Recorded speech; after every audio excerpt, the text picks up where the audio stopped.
Bonjour à tous, bienvenue sur une guidance un petit peu particulière, cette guidance du passage de 2022 à 2023. Voilà, j'ai voulu vous faire une petite vidéo sur ce que l'on doit laisser en 2022 et sur ce qu'on a en vue en 2023. Alors, un petit peu de numérologie, les amis, au niveau de l'année 2022. Alors déjà, on a beaucoup de 2. Le 2, c'est la dualité. On a 3 2 en fait. 3 2. Donc le 2, c'est la dualité. La complication peut être d'accepter quelqu'un d'autre avec soi, peut-être dans un couple, peut-être dans une famille. Euh, la, la, Aussi l'envie d'être deux, d'être en couple, de fusionner, voilà. Comment on a réussi à fusionner en 2022. C'était toute la difficulté de cette année-là. Et puis le 3, le 3-2, donc le 3, c'est l'expression. Comment on exprime ce que l'on a à dire, comment on arrive à s'exprimer soi-même, à utiliser nos compétences, nos qualités, comment on arrive à communiquer avec l'autre. Voilà, ça a été une année un petit peu compliquée qui a un petit peu été basée sur cette dualité et ce problème de communication. Bon, euh, si on cumule les deux de l'année 2022, bien évidemment, on arrive au numéro 6. Voilà. Le 6, c'est la vision des choses, la vision de la vie. Quelle vision vous avez des choses? On nous a un petit peu mis au défi et au challenge cette année 2022 d'avoir une autre vision des choses et d'être dans l'acceptation des choses, de ce qui est, et ne pas essayer de le changer. Alors, on nous a demandé un petit peu de prendre du recul, d'être moins dans le contrôle, d'être un peu plus dans le lâcher-prise pour avoir un objectif, un angle de vue euh, un peu plus large. Voilà. On nous a demandé d'ouvrir notre cœur également, et puis d'être dans la tolérance, et puis de peut-être changer de vision des choses. Cette année 2023 qui arrive vers nous, on a toujours le 2, le 3, et puis on a aussi le 7. Hein. Donc on passe un an de plus, on a une année 7. Donc le 7, c'est la foi, la croyance, l'ouverture aussi. Hein. On a eu une vision à accepter. Maintenant, on a une croyance et une confiance à avoir pour pouvoir s'ouvrir aux autres. Voilà. Donc l'année 2023, ça sera une année qui va vous confronter à vos croyances, les amis, à votre confiance en vous, et puis à votre sagesse, bien évidemment, et à votre besoin de vous faire confiance. Voilà. C'est ce qui va vous permettre de vous ouvrir à autre chose, d'accord? D'avoir une ouverture vers ce qui arrive en 2024, l'abondance et le pouvoir. L'abondance surtout, la richesse, s'ouvrir aux autres pour pouvoir récolter. Voilà. Ce qui nous propose, ce qui vient vers nous pour l'année 2023. Bon, avec le tarot des anges, on va aller voir un petit peu ce que l'on doit laisser derrière soi pour cette année 2022 et puis ce qu'on va retrouver pour 2023. Alors, on va faire comment?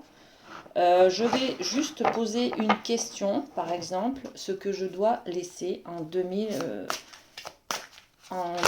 pour ce passage-là de 2022 à 2023. Ok. Allez, ce que je dois laisser. Ce que je dois laisser derrière moi. Qu'est-ce qu'on a? L'année se clôture. Hein. On a eu des expériences, on a eu des leçons. On a compris des choses. On a eu des prises de conscience, les amis. Maintenant, il faut peut-être faire le tri. Allez, ce que l'on doit laisser derrière soi. Hop, Et puis celle-ci. Ok. Alors, on regarde la carte. On est sur le page de terre. Ok. On est sur quelque chose de très matériel, de très ancré, de très... on est peut-être dans le professionnel, dans le financier là, hein, d'accord? Ok. Le page de terre, c'est une énergie de fiabilité. On nous parle de patience également et puis de succès dans les affaires. Recevoir de bonnes nouvelles à propos de questions financières, ok. Désir d'accomplir des choses plus complexes, un nouveau domaine d'études. Alors, ce que l'on doit laisser de 2022 pour accéder à 2023, c'est peut-être tout ce qu'on n'a pas pu mettre en place, tout ce qu'on rêvait de mettre en place, tous nos projets qui ont été avortés, tous nos projets qui n'ont pas pris forme. On va peut-être avoir besoin de laisser tomber, de laisser partir ce qui n'a pas été, ce qui n'a pas grandi, ce qui n'a pas trouvé l'occasion de pouvoir évoluer, d'accord? Le page de terre, c'est tout ce qui n'a pas reçu de croissance, tout ce qui n'a pas pu grandir, c'est que c'était pas le bon moment, c'est que c'était pas la bonne voie. Vous voyez, on a un peu cette idée-là. Ok, donc ça, on laisse partir les projets qu'on avait et qu'on n'a pas pu mettre en place. Ok. Et puis on a la grande prêtresse. Ok.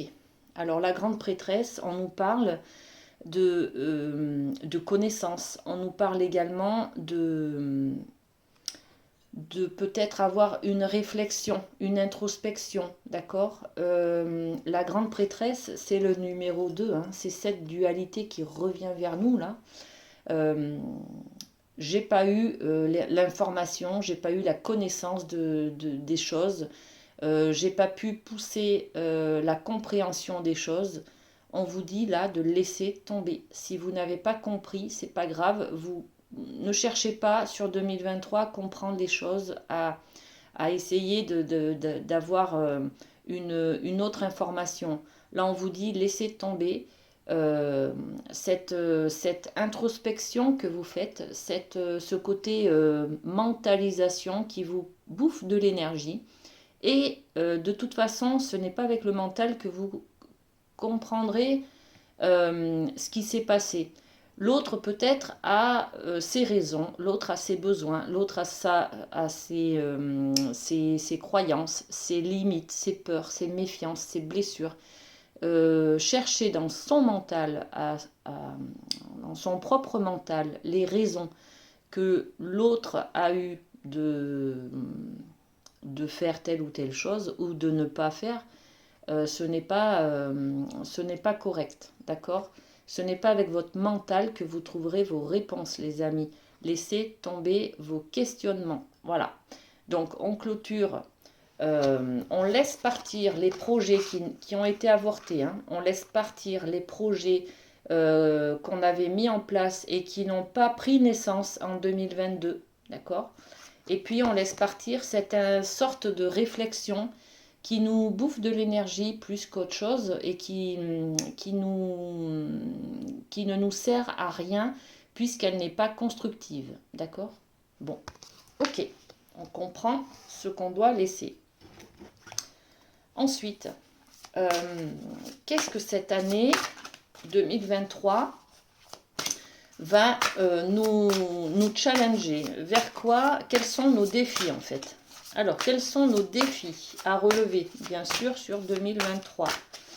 Donc, on sait que c'est déjà une année 7, donc une année où les croyances, la confiance en soi et l'ouverture d'esprit vont être sollicitées, d'accord? Allez, on y va. C'est parti. Quel est mon challenge en 2023? Le 10 d'air. Ok. Le 10 d'air, on nous dit une situation difficile connaît son dénouement. Effectuez des changements et attendez-vous à ce que les choses s'améliorent. Triompher d'une dépendance. Bon, Eh bien écoutez, magnifique, on va relever cette dépendance peut-être, on va relever le défi du changement pour accepter ce qui vient vers nous, accepter cette nouveauté. On est vraiment sur l'ouverture, hein. Sur l'ouverture là, on accepte les choses, hein. Une situation difficile connaît son dénouement, ça veut dire que ça y est, c'est la fin des problèmes, d'accord? Bon, ben magnifique. Donc la fin des problèmes, ça veut dire aussi, là, dans le défi, on est sur une acceptation des choses, hein, de ce qui vient, de la nouveauté, du changement. On est dans l'ouverture, d'accord? Donc l'année 2022, c'était la vision des choses, changer peut-être de vision de la vie et puis accepter les choses telles qu'elles étaient. Là, on est toujours sur de l'acceptation, là, hein, d'accord? Votre défi, c'est aussi d'accepter que les choses difficiles sont derrière vous. Ne cherchez plus les conflits à vous battre ou à vous défendre, ou ne soyez plus en mode défensif, agressif ou autre, ou en mode attaque. Ça y est, vous pouvez vous pouvez vous reposer, être plus sûr de vous et avoir cette ouverture aux autres. Les autres ne sont pas méchants, les autres ne sont pas des ennemis, d'accord? C'est la fin de vos difficultés. Donc, on vous dit aussi d'accepter de ne plus avoir de difficultés, hein. Ne cherchez pas les embrouilles là où il n'y en a pas, en fait, hein. D'accord? On peut avoir la difficulté d'accepter que on touche du doigt le bonheur, hein. D'accord? Bon. Ok. Et puis, qu'est-ce qu'on va... et puis, bah, ce que ça va nous apporter aussi, hein. Qu'est-ce que ça va nous apporter? Comment ça va nous faire évoluer? Vers quoi on va évoluer? Alors, 2023, vers quoi on évolue? Bon, c'est une guidance un peu particulière, les amis, là, mais ça ne parlera pas à tout le monde. Tout le monde n'est pas dans un niveau de spiritualité comme cela, prêt pour recevoir des messages comme ceci, d'accord? Bon. Donc, vers quoi on va évoluer? L'as d'air, waouh! Alors là, on est sur les nouvelles idées, l'inspiration qui est brillante. On est sur la perception de la vérité qui se profile derrière une situation. On est sur un début d'idées, de projets, de stratégies, de logique. On va avoir de belles idées pour mettre en place de nouveaux projets. On va développer sa spiritualité, là, les amis, hein. On va être dans le mental. On va peut-être prendre conscience que le mental est trop présent dans nos décisions et dans notre vision de la vie. Peut-être on va se rendre compte que le mental est tellement présent qu'il nous empêche d'avoir confiance. C'est cette foi qui est là, dont on a besoin, hein, pour cette année 2023. Cette confiance en la vie et en nous et en les autres, bien entendu. D'accord? Donc, on va être dans l'inspiration, à avoir confiance, à avoir la foi. D'accord? Bon, magnifique. Ok. Très beau message. Alors, comment je continue? Je vais continuer, je vais vous faire un petit truc là. Allez, on va... je ne sais pas comment le faire. Eh bien, je le continue avec celui-là. Allez, hop, c'est parti. On va faire sur les signes d'air, les Gémeaux, Balance, Verseau, les amis. Qu'est-ce que vous avez à... qu'est-ce que 2023 va vous apporter? Voilà, allez. Donc, les signes d'air, qu'est-ce que 2023 vous apporte? Alors, le 8 de feu et le 10 de feu. Waouh! Donc là, on est dans la passion, les amis, hein. Le 8 de feu, on nous dit, les événements se précipitent, les retards ont pris fin, de nombreuses choses se produisent simultanément. Ça s'accélère, les amis, hein. Dans la passion, dans les actions, dans les projets, d'accord? Ça s'accélère. On passe de 8 au 10, là, en plus, hein. Vous êtes submergé de travail, acceptez l'aide des autres, la vie est déséquilibrée. vous avez peut-être des soucis de santé liés au stress. On peut avoir tellement de passion, tellement d'investissement dans des actions, dans des activités, qu'en fait on va être proche du, comment on dit, du burn-out, les amis, là. Attention de ne pas trop vous investir dans cette année 2023 sur beaucoup de responsabilités, beaucoup de travail, d'accord. Doser les choses, hein, oser doser les choses sur le côté des projets, des actions que vous mettez en place et les responsabilités que vous prenez dans votre vie. On peut parler du travail, mais on peut parler aussi de votre vie personnelle, votre vie quotidienne. Attention à ne pas trop vouloir gérer des choses qui ne vous incombent pas. Voilà. Donc faites la part des choses, les amis, hein. Ok. Allez, les signes d'eau, les cancers, scorpions, poissons. Qu'est-ce que 2023 va vous apporter? Alors, hop là. Eh bien, j'en ai deux aussi. Allez. Le 10 de terre. Waouh! Une vie familiale très heureuse. Sécurité financière. Percevoir la magie se profilant derrière les petites choses de la vie. Avec le 10 de terre, on arrive à un accomplissement, les amis, au niveau de la terre, donc du matériel, du familial, peut-être aussi du travail et de ce qui vous ancre, ce qui vous équilibre, voyez. Euh, on peut parler également de finances, là, hein. Donc, une vie familiale heureuse, une sécurité financière. Vous voyez, on est dans un accomplissement. Là, ça y est, un aboutissement. Les amis Cancer, Scorpion, Poisson. Et puis, on a au niveau des émotions, on se sent digne de confiance. Voilà. Cette année vous parle dans la confiance, les amis. Vous gardez la foi en vous, en les autres. On vous dit ouvrez votre cœur et votre esprit à ceux qui vous entourent. Des conseils bien sentis et dignes de confiance vous sont prodigués. On est aussi sur peut-être un travail caritatif. D'accord? Bon, et bien c'est très bien les amis. Allez, les signes de terre, les taureaux, vierges, capricornes. Qu'est-ce qu'on a pour vous pour 2023? Est-ce qu'on a autre chose? Celle-là, allez. Oh, génial. Alors, on a le 5 de feu qui est tombé. Très jolie carte, hein. Donc, le feu, c'est les actions, c'est les projets, c'est tout ce qu'on va accomplir, d'accord. On vous dit qu'il y a des interférences entre vos objectifs. Il y a peut-être des détails ennuyeux, des conflits avec autrui. On va se bagarrer cette année, les amis, pour atteindre quelque chose. Peut-être pour atteindre cette confiance en soi ou cette confiance en les autres. On va aller la chercher, cette confiance. Ça va pas être de tout repos. La vie va nous apporter des événements qui vont nous faire grandir, qui vont nous permettre peut-être de lâcher prise justement. Les signes de terre, on a beaucoup de... On est très, très cartésien, très terrien, hein. On a besoin de peut-être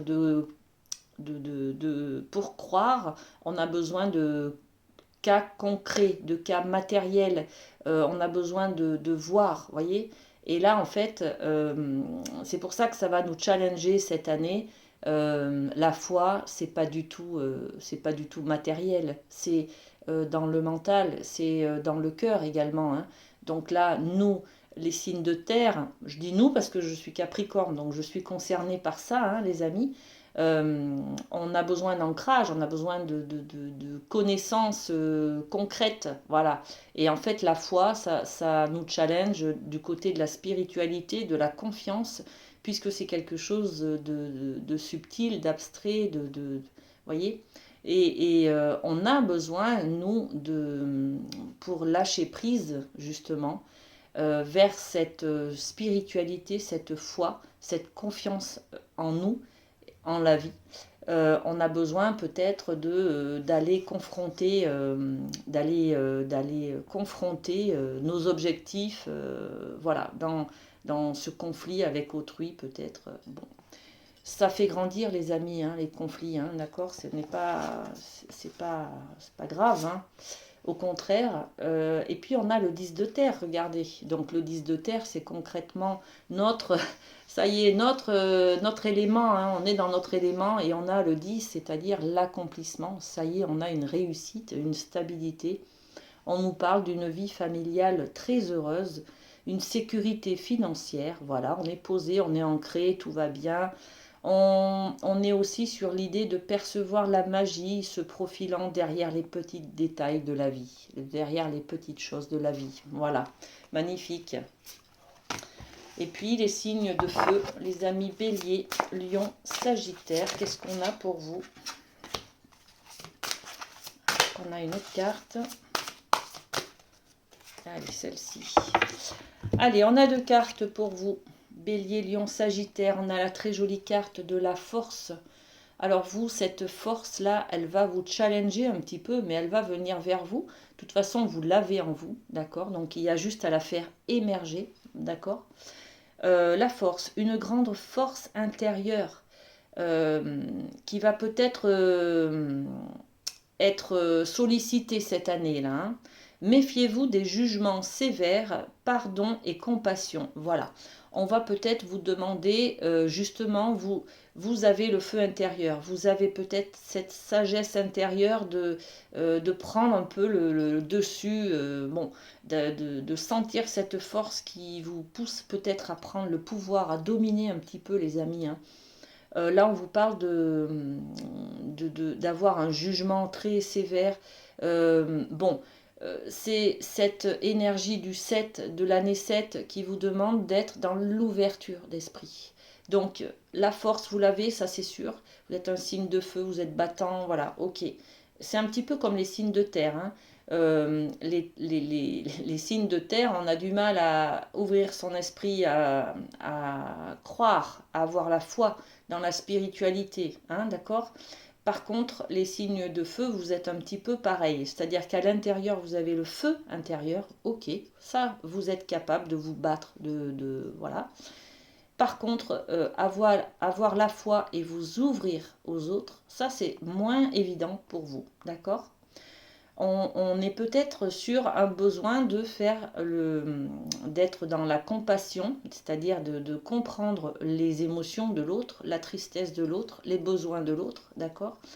Et d'être dans le pardon. Donc faire un deuil peut-être, laisser une culpabilité, laisser un pardon, ça va être un petit peu votre challenge, ça va titiller un petit peu votre force intérieure, les amis, pour cette année 2023. Et puis, ben, on a la carte du 3 de terre, donc qui nous parle du pouvoir de la créativité, reconnaissance d'un travail de très haute qualité et faire preuve d'esprit d'équipe. Donc le 3, on est ensemble. Ça va être aussi votre challenge, les amis, signes de feu. Être ensemble, travailler ensemble. On est peut-être, on aime bien briller par soi-même, aller chercher, on sait de quoi on est capable à l'intérieur de soi. Donc on demande rarement de l'aide, les amis, on aime bien faire les choses seuls et récolter la fierté d'avoir fait ce travail seul. Là, cette année, on vous challenge un petit peu d'aller chercher de l'aide autour de vous pour travailler en équipe, pour faire un travail peut-être sur soi, hein. Ça peut être aussi aller chercher une aide dans la thérapie, voyez, pour justement, parce que avec sa force intérieure, on a du mal à s'ouvrir aux autres, d'accord? Voyez un peu cette idée? Bon, en tout cas, ce sont de très belles idées et de très beaux messages, les amis, là, pour tous les signes, hein. Allez, on va terminer cette guidance un peu particulière. Voilà, un message. Je vais tirer un message sur la fin de cette guidance. Qu'est-ce qu'on dit pour 2023? Quel est le message que l'on doit entendre pour tous les signes? Allez. Quel est le message que l'on doit entendre? C'est celui-ci, le 9 d'air. Ok, Le 9 d'air, c'est aussi faire un deuil. Euh, c'est être dans l'aboutissement de quelque chose. C'est s'attendre. On nous parle avec cette carte de s'attendre au pire. Pourquoi? Parce qu'en fait, pour mettre votre foi à rude épreuve, parce que ça va être le challenge de cette année, les amis, on est sur un challenge euh, de, comment dire, de s'attendre au... Pourquoi? Voilà, on va dire on s'attend au pire, parce qu'en fait, euh, avoir foi en la vie, avoir foi en soi, c'est lâcher. Lâcher sur je n'attends rien en fait. Je n'attends rien de la vie. J'accepte, j'ouvre mes doigts, j'ouvre mon cœur, j'ouvre mon esprit, j'accueille. Je suis dans l'ouverture et la foi. C'est-à-dire que je suis là, présent, j'accueille. Voilà. Merci la vie de me donner gratitude. Vous voyez, c'est un peu cette idée-là. Avec le 9 d'air, on accueille, d'accord? Voilà. On est aussi sur peut-être faire le deuil de quelque chose, être dans... faire le deuil de quoi? Bah de ce contrôle, de ce mental qui est trop présent, vous voyez. On vous dit avec cette carte, le 9 d'air, de lâcher, lâcher vos attaches, lâcher un petit peu vos... Je vois bien la carte du despotisme là que l'on a avec le Béline, c'est-à-dire qu'on se sent accroché à quelque chose, on se sent attaché à quelque chose. On a toujours envie de, de sécurité et de mettre sous contrôle les choses, même les gens d'ailleurs, pour pouvoir les avoir autour de soi pour être en sécurité. Là, cette année, la vie va vous challenger pour vous dire, tu n'as besoin de rien, aie confiance en la vie, accueille ce que l'on te donne, accueille, voilà. Et puis, euh, et puis ouvre quand même, hein, soit quand même dans l'accueil, c'est-à-dire entends les messages, entends les informations, observe autour de toi, euh, et puis, euh, et puis lâche, lâche, hein, fais le deuil là, hein, lâche tes croyances aussi qui te limitent. Accueille, la foi, elle est beaucoup plus grande que toi, que tes petites croyances personnelles, d'accord? Bon, on est un petit peu là-dessus. Je pourrais développer plus, mais voilà, le temps fait que la vidéo dure déjà 27 minutes. Donc, on va s'arrêter là, les amis. Alors, je vous remercie de m'avoir suivi. Vous pouvez liker cette vidéo, la partager si ça vous le dit. Vous abonner aussi, parce que j'ai beaucoup de gens qui regardent les vidéos mais qui ne sont pas abonnés à la chaîne. Donc, n'hésitez pas à le faire, les amis. Et puis, on se retrouve très bientôt. Je vous fais plein de gros bisous. Et puis, eh ben, prenez soin de vous, hein. Allez, bisous, bisous.